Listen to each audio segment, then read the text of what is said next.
Hey everyone, this is Zeitgeist, the show where we talk about all the latest TV and movies while we listen to the latest music. Today we have a little bit of a different setup going on. We're trying something a little different. This is what we are now calling the possibly annual 2025, in this case, Zeitgeist Mulligan. What this does is it allows for us to be able to talk about stuff we've talked about previously, but be able to catch up with a little bit of it. Some of these shows we've talked about seasons and seasons and seasons ago. And as we're going to be talking about in the later half, one of those seasons has adapted and changed a lot. So we'll be talking about The Bear later on. We're going to be talking about Hacks. Starting off, we're going to be talking about some other shows that we've really enjoyed, maybe some to a lesser extent, maybe some to more extent as time has moved on. And to do that is my co-host. I'm Jordan Conrad, and you are? Yves Elbaz. Hi, guys. What's up, brother? I'm good, man. How are you doing? I'm all right. I'm ready to get this mulligan on the road. Absolutely. As the year's coming to a close here, it's good to be able to talk about the things that we've enjoyed, if at all. Would any of these shows that have come back, I guess the major one that's been on the air this year would be The Last of Us. So let's start with that. Is that going to end up on your ranking for the end of the year? I don't know. I feel The Last of Us is such a weird show to talk about because it's always the point of conversation, not just as a show, but also the video game. I feel like in so many ways, the video game has mirrored the TV show, for better and for worse, in terms of like reception to it. Because the first season was universally beloved, so was the first game. But then the second game and the second season have been very, very divisive because sort of what it's been adapting. And because, again, the second video game was also part of a certain zeitgeist, and it blew up, and a lot of people had very polarizing sort of responses to it, especially because it was a story very much fueled by revenge. And, you know, the second season does the same thing. It is a story that is very much fueled by a certain kind of very visceral revenge, but it's only half the story, you know, because they're adapting the second video game, I believe, in 3 seasons, which is a lot, you know? Yeah, that's so much more material. Yeah. And there's a lot of new actors there, too. Mm-hmm. It's interesting. So you mentioned on our podcast, which was maybe a year, 2 years ago when we covered The Last of Us Season 1, that you were actually kind of anticipatory towards what could possibly be a backlash because of the controversial nature of the second video game. Mm-hmm. Now, the controversial character that you spoke of at the time, I think we now as a society do kind of widely know who that is, even if we don't know necessarily the intricacies of the plot. I happen to know probably a little more than I should. But that being said, there's Caitlin Dever, who plays a controversial character. Do you feel like she did a good job relative to that controversy? I mean, what's interesting is I've seen so many sort of responses to her as an actress of being like, oh, she should have been Ellie, played by Bella Ramsey, meaning like it feels like they look at Caitlin Dever and people are like, oh, she should have starred in this show because she looks traditionally more like Ellie in the video game. So it's strange because they're not really having a negative reaction towards her, at least not from what I've seen. They're more having a negative reaction towards Bella Ramsey and their portrayal of Ellie because they're seeing her sort of act in a way that doesn't really reach the depth of the video game version of Ellie. But it also makes sense, you know, like it's only portraying half the video game so far, and a lot of the catharsis and journey hasn't really happened yet.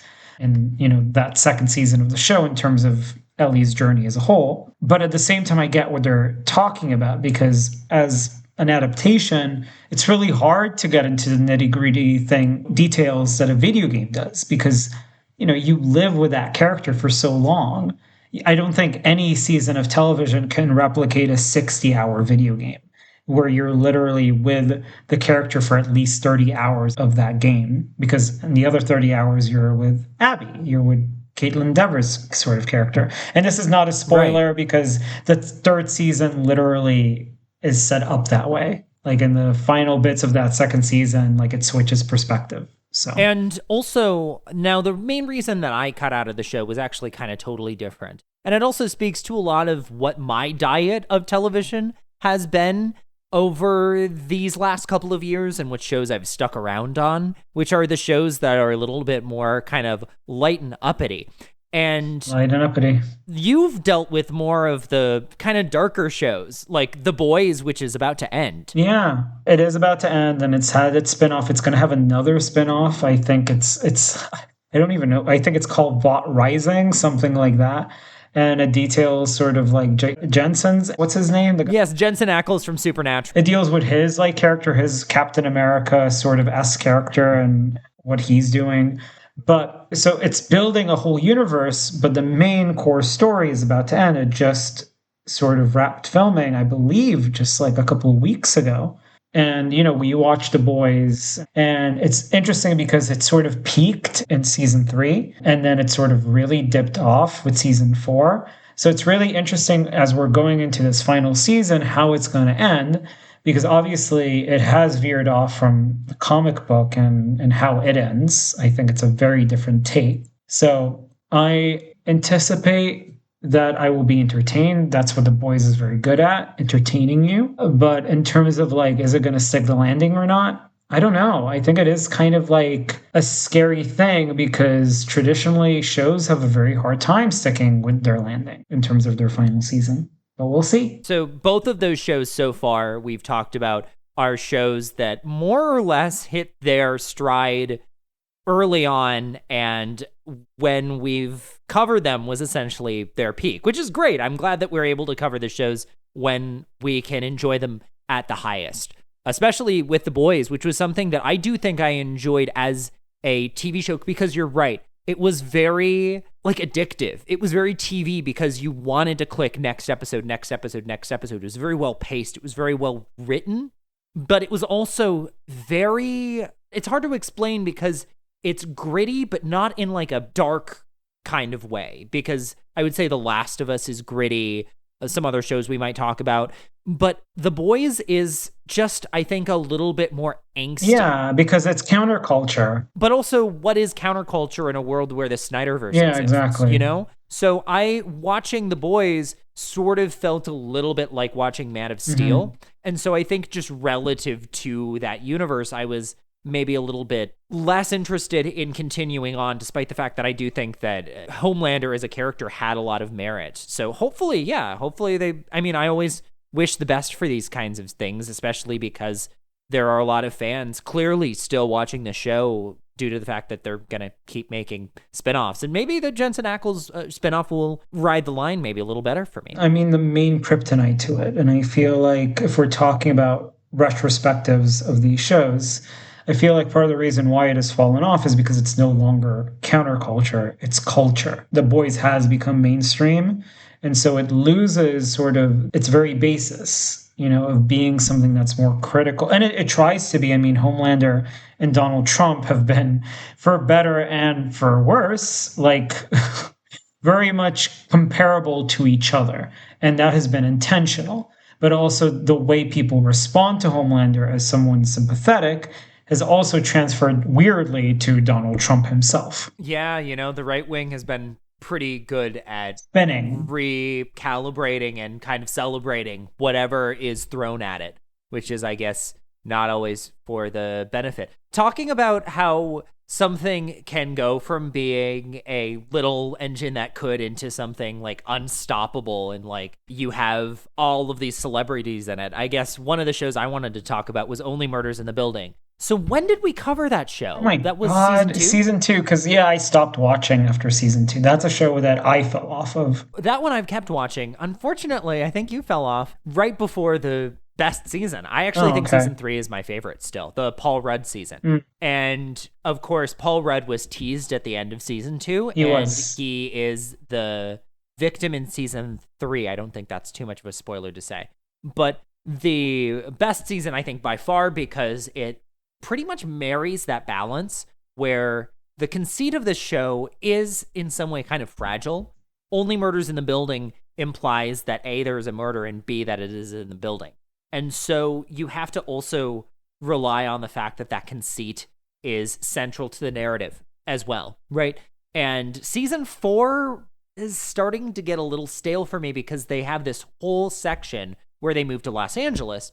And there's also a really drawn out plot point due to the fact that they have this huge get, which was Meryl Streep. Mm-hmm. And of course, everybody loves Meryl Streep, so why wouldn't they bring her back if they had a chance to?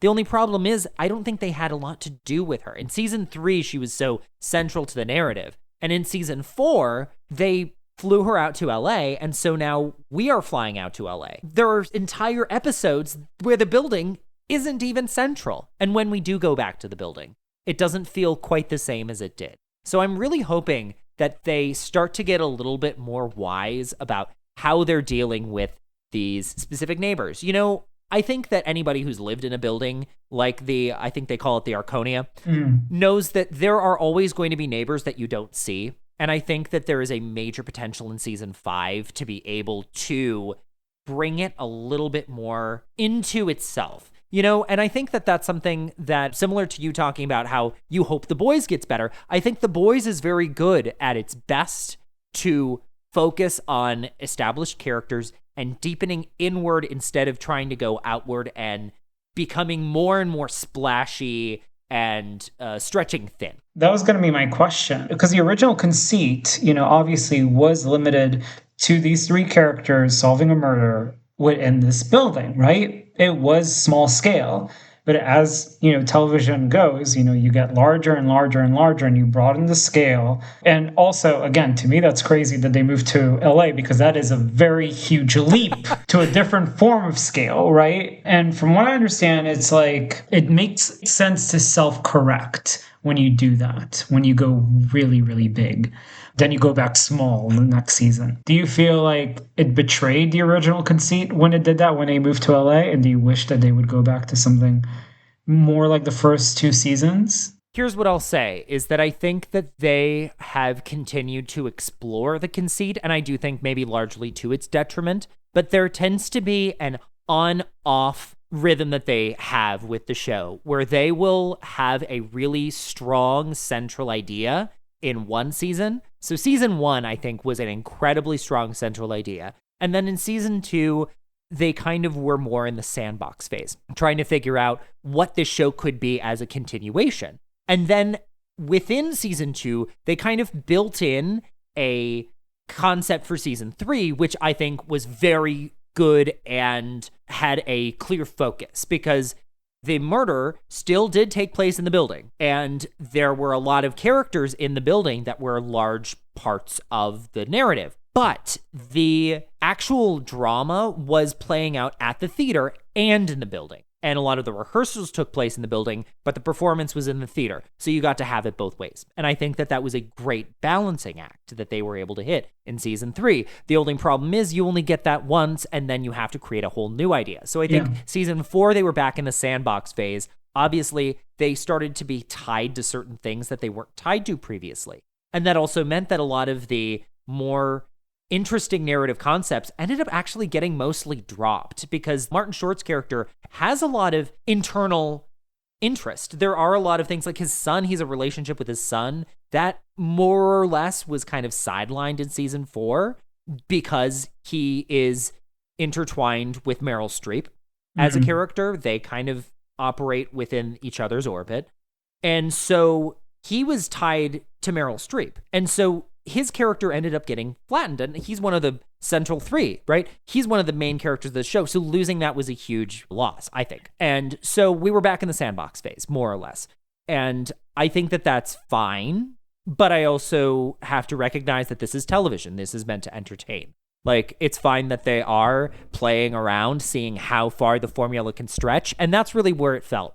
I felt like they were trying to stretch it. They were saying, this is a show where we want to do something, and maybe it's going to break the whole engine that the story runs on, and maybe people will respond to that anyway. That seems to be what they were saying. I don't think that that's how it worked out. Now, was there a murder? Yes. Did it take place in the building? Yes. But were any of the suspects in the building? Not very much.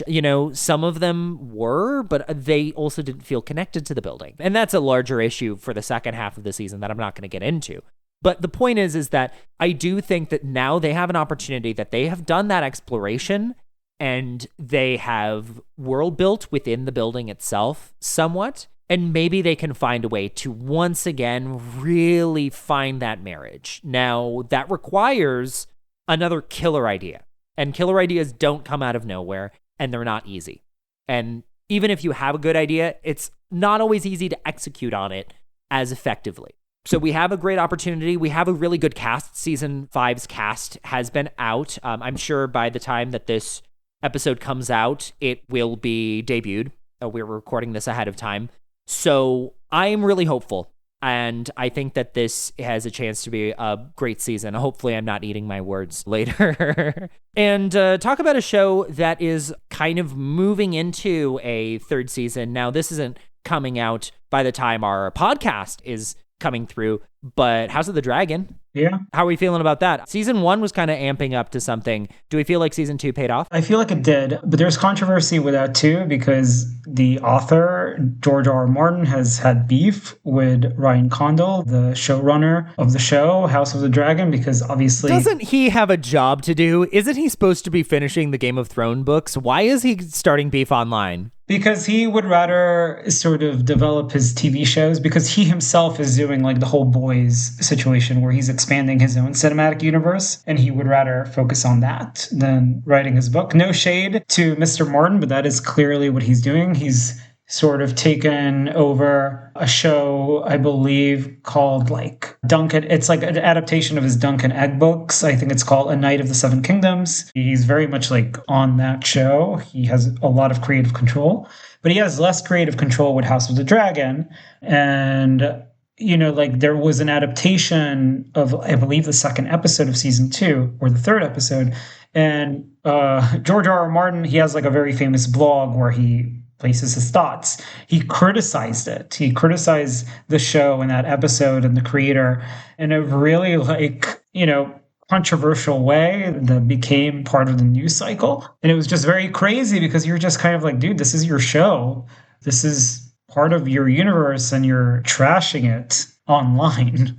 It felt very surreal. But I feel what's crazy is that House of the Dragon season 2 is objectively better than season 1 because things are actually happening. In season 1, so much of it was set up to the action that becomes season 2. And I should also preface that even season 2, even though it's much better, it's still just good because the main action hasn't happened. As I told you in our podcast, this is set up to a war, like a proper civil war between these two factions. In season 2, we're in like those starting battles of the war. They're still trying to see if they can resolve the war quickly and make peace with each other.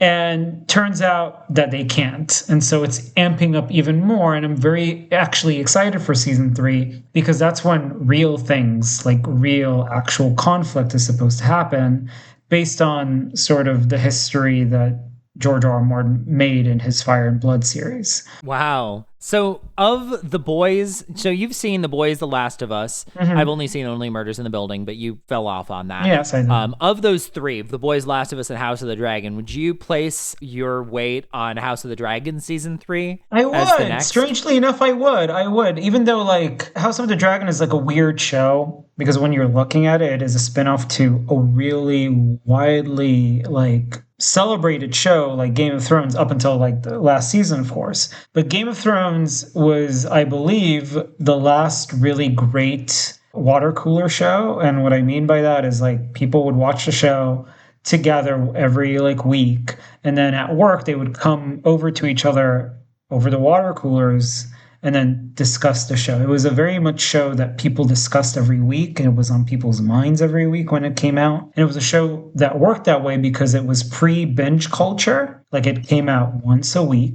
And now we have sort of this binge culture. Like HBO does a great job of still releasing things once a week. There hasn't been really a show, other than maybe Succession at best, that has demanded that sort of like water cooler sort of conversation. And House of the Dragon by no means replicates that, but it satiates that to a degree because it's still essentially a Song of Ice and Fire, still that world. And it's still like fantasy, high drama. And it is objectively like an interesting and well made show. And because of that, my excitement is really high towards it because it's actually amping up to something exciting. Whereas the other two, The Boys is about to end.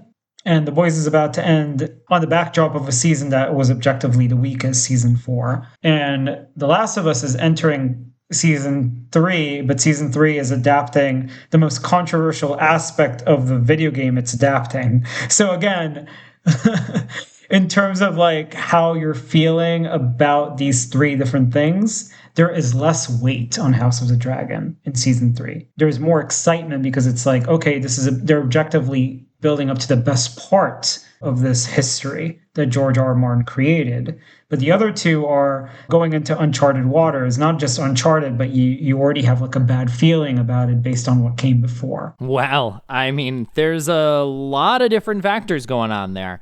So we'll have to check in again next year to see how House of the Dragon season 3 ends up faring. We're going to take a quick break, listen to some music, and then come back and talk about some of the Emmy darlings of this season that just came by. Stay tuned.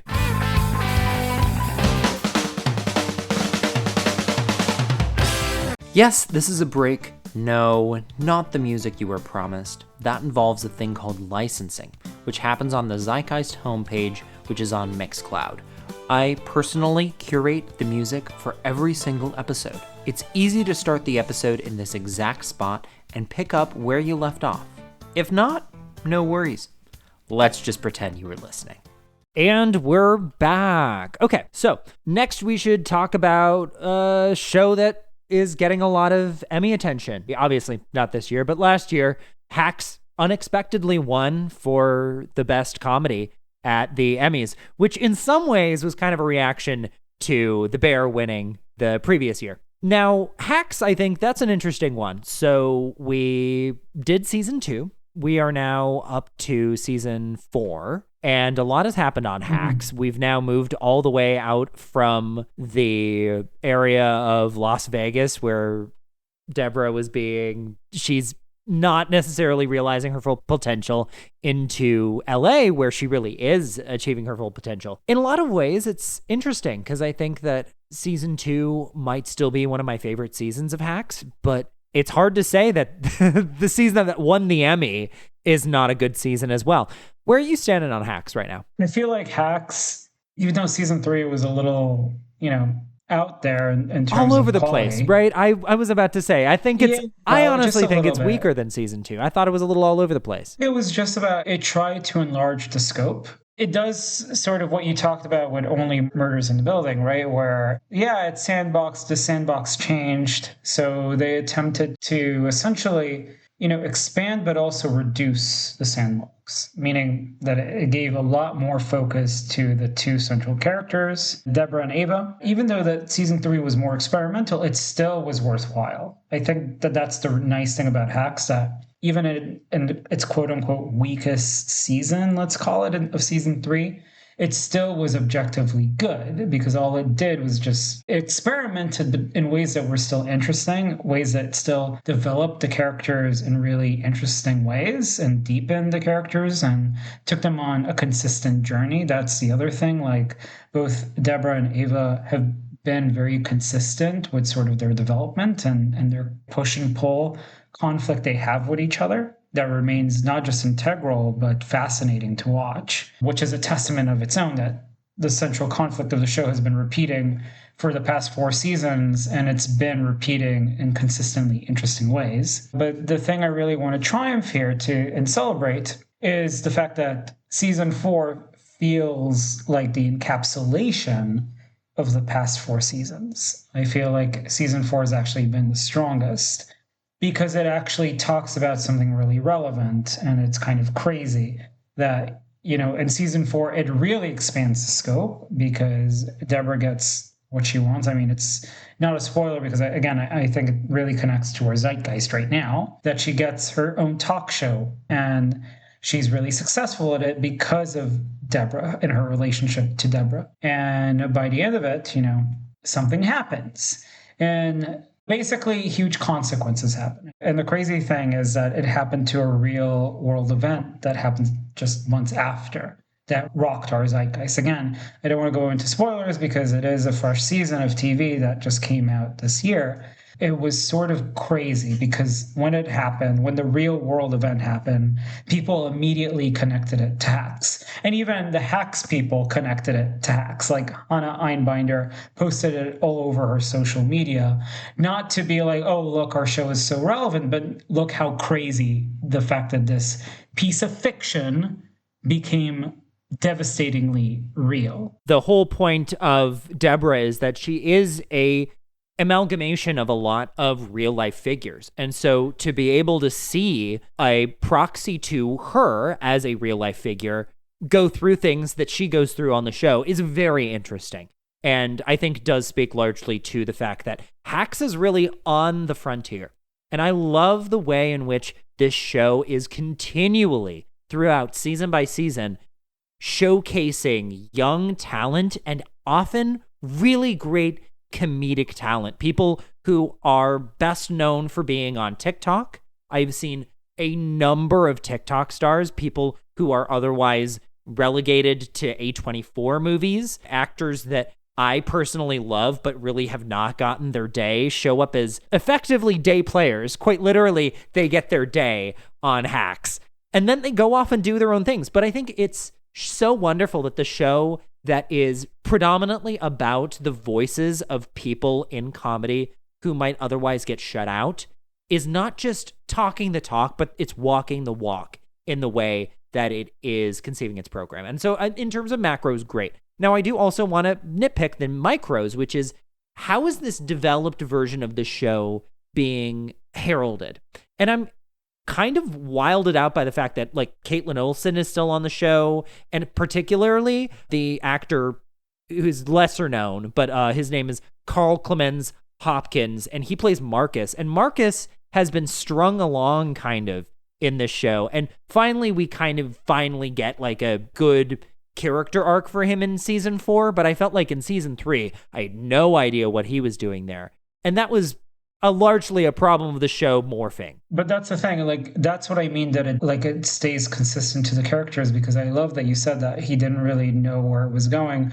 We didn't know where it was going with a story because he didn't know where it was going with a story. You know what I mean? And I think season 4 plays that up very nicely. Yeah, exactly. I feel like that was their plan. And obviously there's a pros and cons to that plan because it served as a setup for the next season. Because I think the writers, being the very smart writers that they are, realized that, his character became less and less important, but he was still in the show. He was still part of their story, and they had to utilize him somehow. They needed to tie up that end eventually.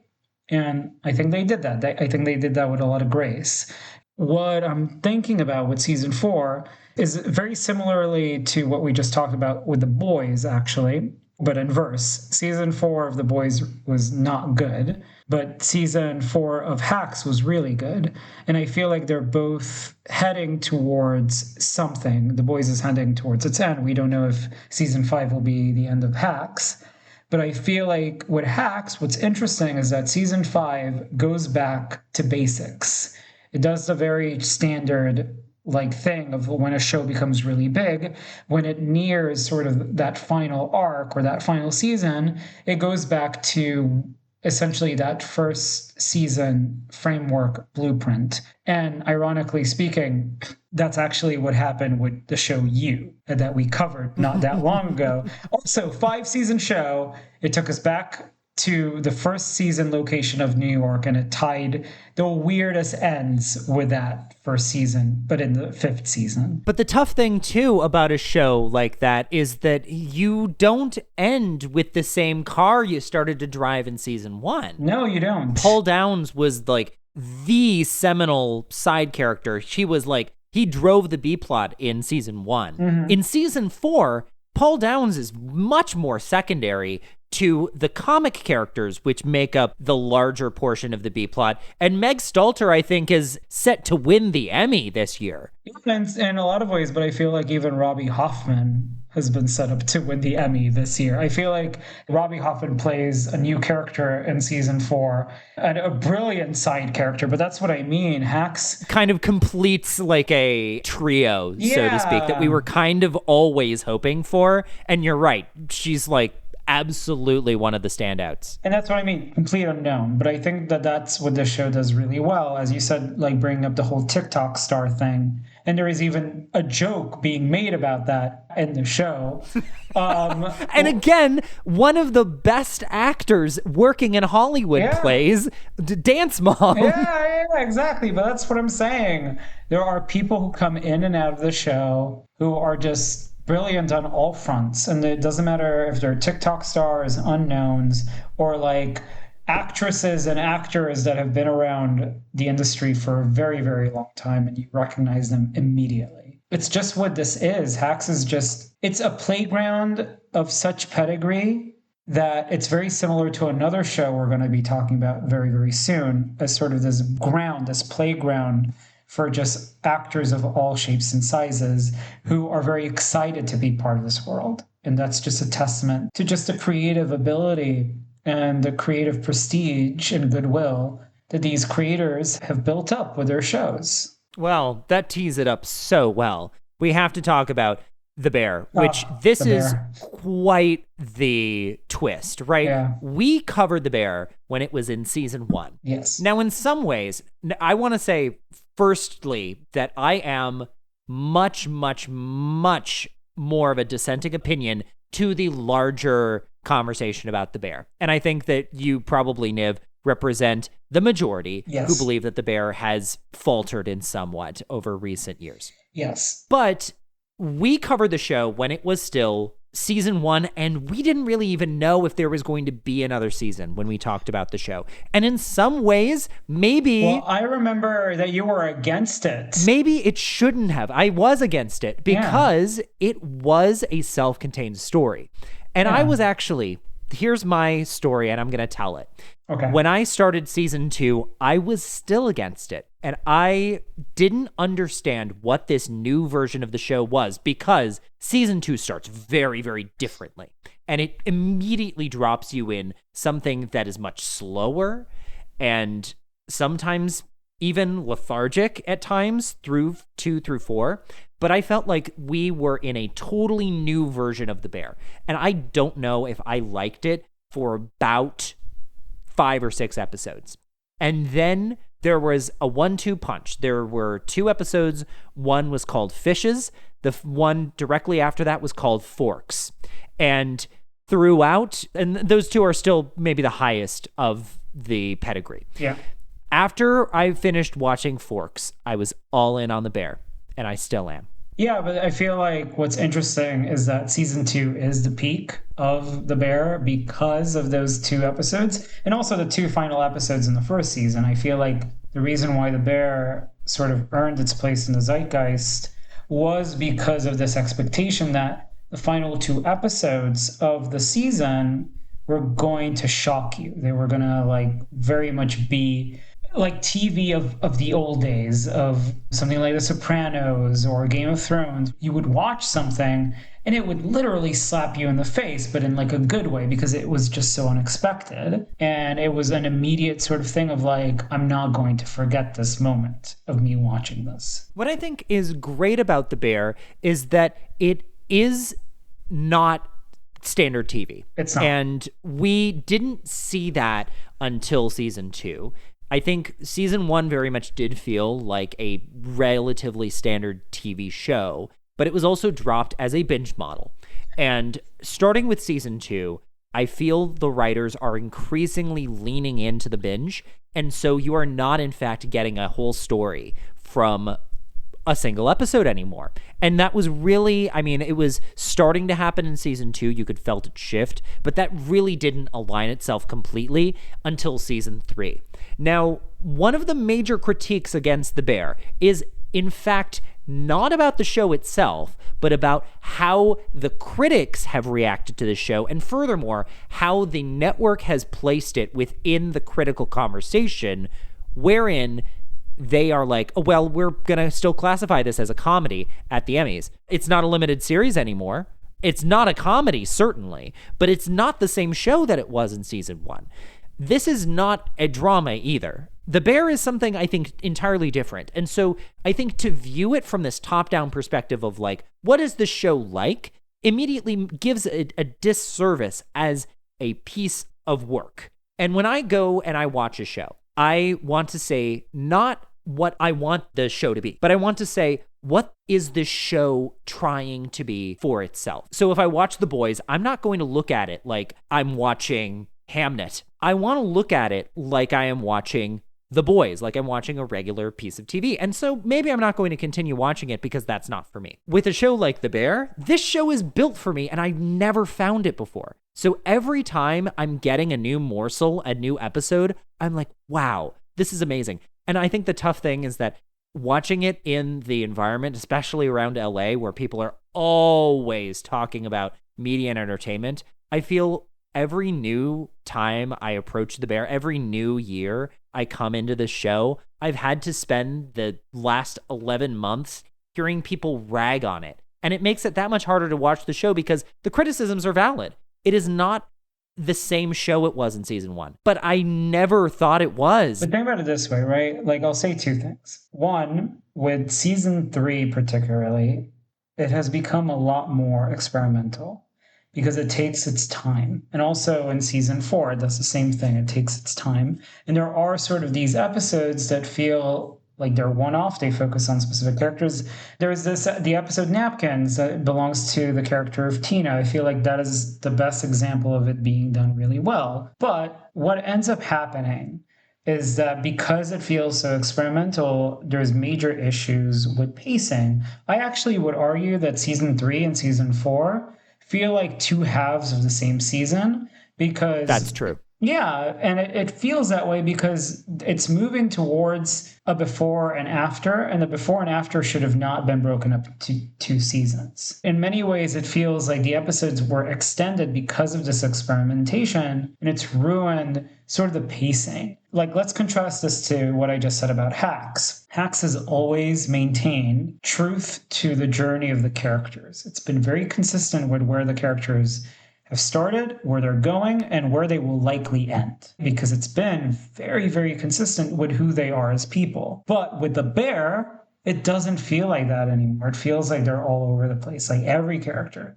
I barely know what Carmi's feeling because, again, Carmi doesn't talk because so much of the show is not even about him. And I even think that what they do with him in season 4 solidifies that. And I feel like that's such a shame because the Carmi that we got to know in season 1 and an extension in season 2 feels like a character that was emerging out of his cocoon in some ways. But season 3 and season 4 have showcased that he's almost died inside of his cocoon. Like, we haven't seen that chrysalis open up to a character that's changed and has developed.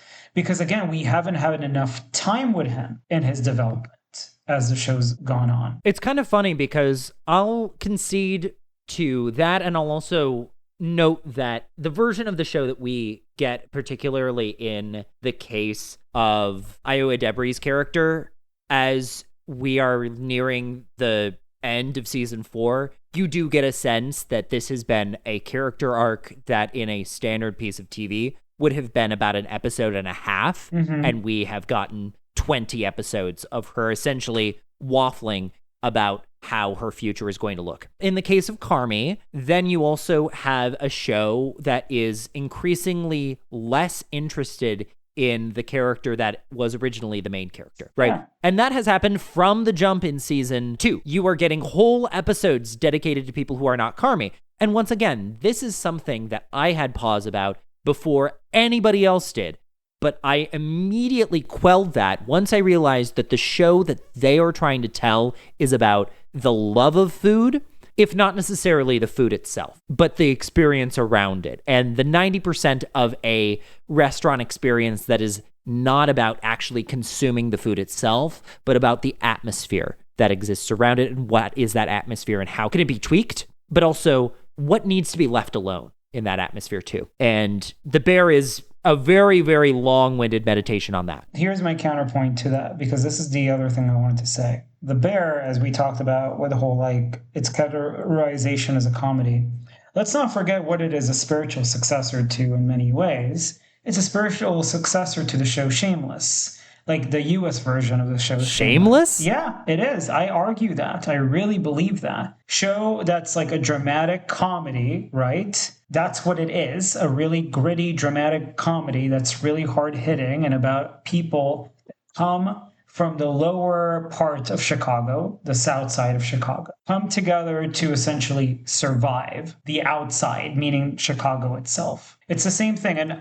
obviously, people who are listening to this, oh, you're just saying this because Jeremy Allen White is in both. No, it's literally the same kind of tone when you really break it down, because it is about someone who's very, very troubled. Just like Emmy Rossum's character Fiona, the entire arc is literally her trying to succeed and being really hungry to succeed, but everything falls apart around her all the time because of both her family and the stress of everything. It's the same thing that happens in The Bear with Carmy. Carmy constantly tries to build something up, and he constantly feels the pressure of life choking him, and his stuff with his family and his past choking him, and all this expectation choking him. He's a person with an immense amount of talent, but at the end of the day, his worst enemy is himself. That is not that different from Fiona Gallagher's whole character arc over, I believe, 7 seasons.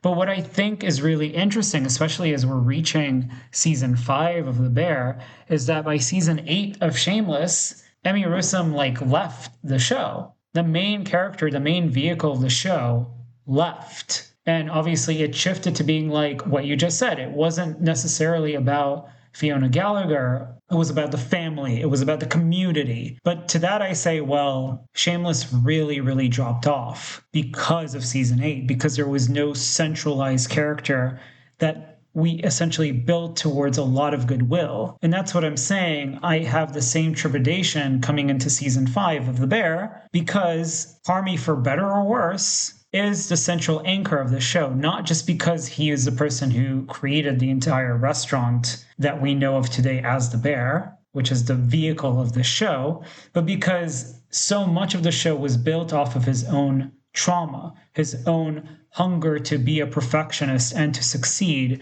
and his own family dynamics with everybody around him. He was literally the main connector towards everyone. So that's what I'm saying. There have been shows in the past that were okay, let's weave out the main character of the show that we built on from the original season.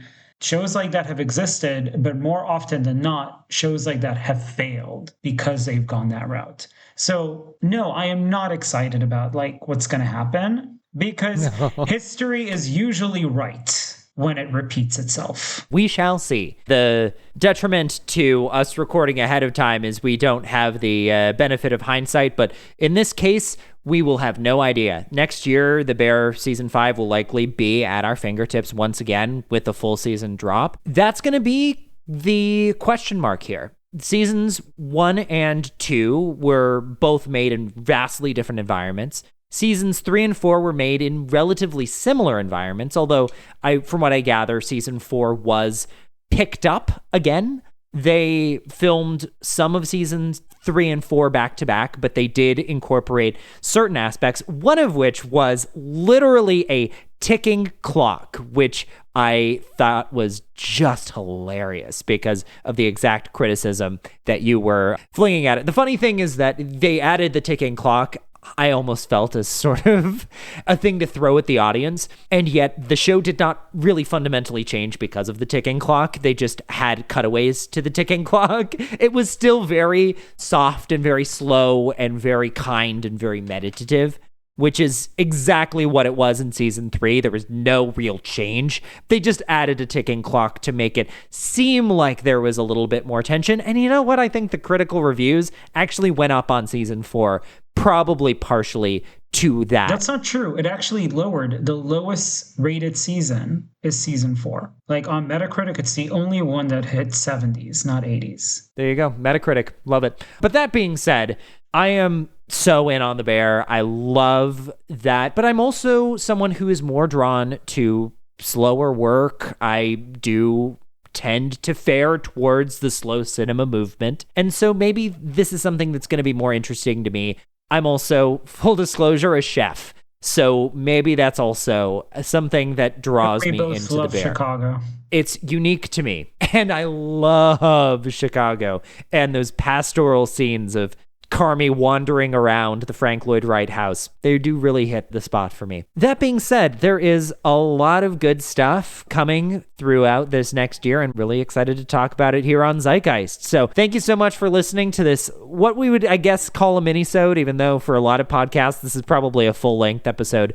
So I appreciate you guys tuning in. Maybe this is your first episode. If so, maybe give some of our old episodes a listen. You're getting a lot of different flavors here. So take the one you like the best. You can always follow us on socials, Zeitgeist Pulp on Instagram. Thank you so much to Jahlyn, who is my partner here in the podcasting space as we are doing post-production together. I am your head producer, Jordan Conrad. I am the co-host, Nivo Vaz. And we are signing off. We will see you again very shortly to talk about some Oscar-y things coming down the pipe. We'll see you again soon. Guys. Bye.